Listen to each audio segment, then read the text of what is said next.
பாருங்கள், அதுக்கு தேவையான காய்கறி கத்திரிக்காய், முருங்கைக்காய், வெங்காயம், உருளைக்கிழங்கு எல்லாம் வெட்டி வச்சாச்சு.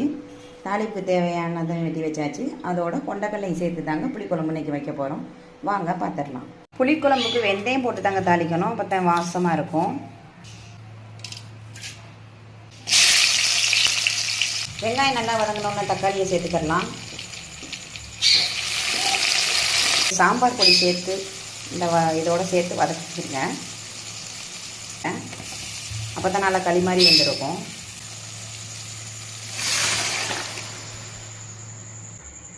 கொண்டக்கடலையை சேர்த்துக்கலாம்.